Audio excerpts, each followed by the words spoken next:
Karrueche Tran's life feels like a Hollywood blockbuster where every romance turns into a sensation. From stylist to model to actress, she's conquered the industry. But her relationships, passionate, scandalous, unforgettable, have always stolen the spotlight. Who are the men who captured her heart? Let's break down Karrueche Tran's romances and trace her journey through love, betrayal, and triumphs. Chris Brown, 2011 to 2015. It all began in 2011 when Karrueche, just starting out in the industry, crossed paths with Chris Brown on a photoshoot set. Picture the chaos. Camera flashes, bustling assistants, and suddenly, their eyes meet. She's holding a tablet. He's the bad boy of R&B. Sparks flew instantly, and their romance unfolded like a Hollywood movie. Lavish dates in exotic locations, public appearances where they couldn't keep their hands off each other, red carpet embraces, spontaneous private jet getaways. Chris praised her in interviews, calling her his loyal partner, while Karrueche later admitted she was swept away in a whirlwind of love, dreaming of a future together. But beneath the fairy tale, darkness loomed. Rumors that Chris was still drawn to his ex, Rihanna, created a toxic love triangle, with fans on social media debating whether it was true passion or just possessiveness. The toxicity grew, emotional manipulation, infidelity, and by late 2012, Chris briefly reunited with Rihanna, posting a video confessing, "Is it possible to love two people? I don't know, but that's how I feel."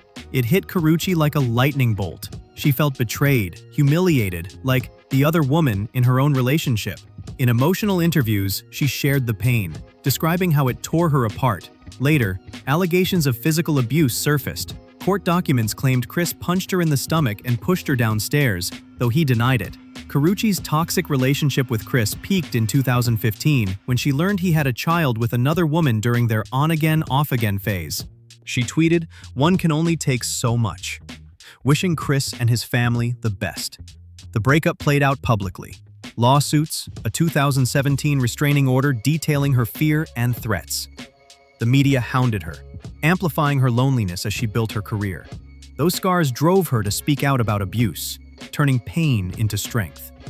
The toxicity, mostly from Chris's instability and betrayals, lingered even in 2025, when they crossed paths at Coachella despite the restraining order, sparking new speculation. In September 2025, Chris posted a cryptic message hinting at her new romances, reigniting old wounds. John Wall, 2013. After that storm in 2013, during a break from Chris, Karrueche found brief comfort in the arms of NBA player John Wall. It was like a calm harbor after a tempest. They met through mutual friends at a Los Angeles party, and their romance unfolded quietly. Casual dates, cozy restaurant dinners, courtside game appearances where he showered her with attention, lifting her spirits. Karrueche, rumors say, relished the distraction, feeling stronger and freer away from the chaos. But Chris's shadow loomed. Jealousy from his camp added tension, and fans speculated if it was revenge. Toxicity here was minimal, if it existed at all. There wasn't enough drama to pin blame, though the media turned a simple fling into headlines. The relationship faded quietly by late 2013, dissolving in the haze of LA's nightlife due to busy schedules. John rarely commented, while Karrueche later hinted in interviews that such short romances helped her heal and grow resilient. It was just a pit stop in her turbulent story, a bridge to the next chapter. Memphis Depay, 2015. Barely catching her breath, in 2015, Karrueche was linked to Memphis Depay, a soccer star from Manchester United. It was a short but refreshing chapter. They met through mutual circles at a high-profile event, possibly in Europe or LA, and flirty messages turned into real dates.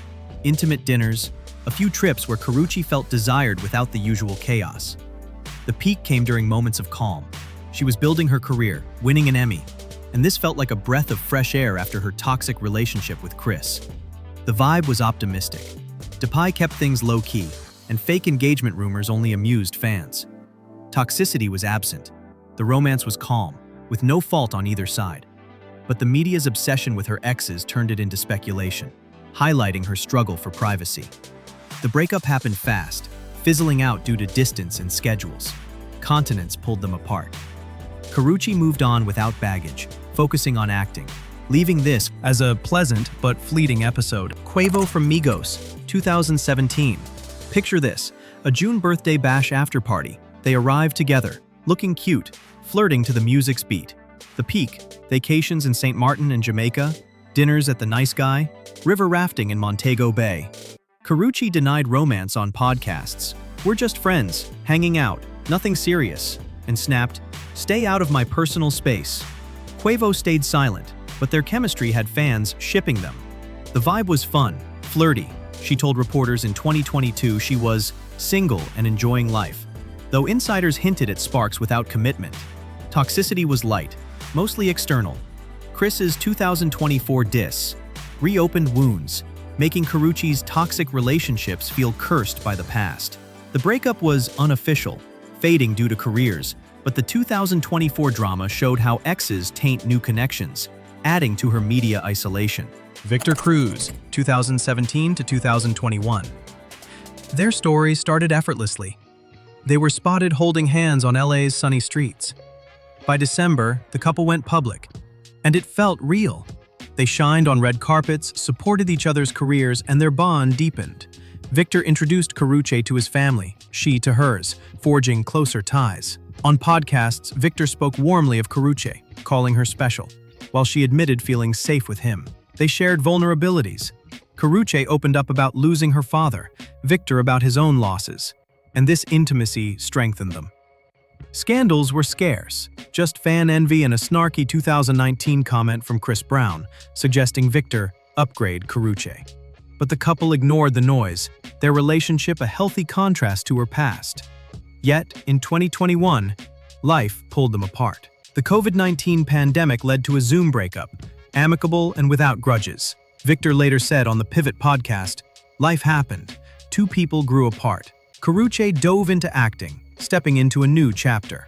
Deion Sanders, 2025. In July 2025, a new figure entered Karruche's life. Legendary athlete and coach Deion Sanders, known as Primetime. Their story sparked brightly and unexpectedly. Leaked hospital footage showing Karruche by Deion's side after his bladder cancer surgery moved many. She wiped tears, held his hand, radiating genuine care. They likely met through sports world connections at a star-studded event. That hospital moment marked their closest bond, showing Karruche's support in tough times. Deion dodged romance questions, staying silent. But Karruche was more open. In August 2025, she confirmed in an interview, "Yes, I'm dating. I'm having fun." Smiling, she added, "If I wasn't having fun, I wouldn't stay." To avoid drama, Karruche reached out to Deion's ex-fiancée, Tracy Edmonds, assuring her there was nothing messy. Tracy said it was all good and no drama followed. Still, rumors swirled.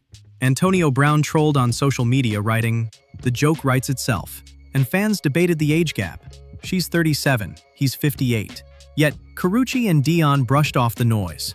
Their warm, supportive relationship continues, with hints of future joint appearances. Karruche stays true to herself, savoring the moment while knowing what she wants: happiness and authenticity.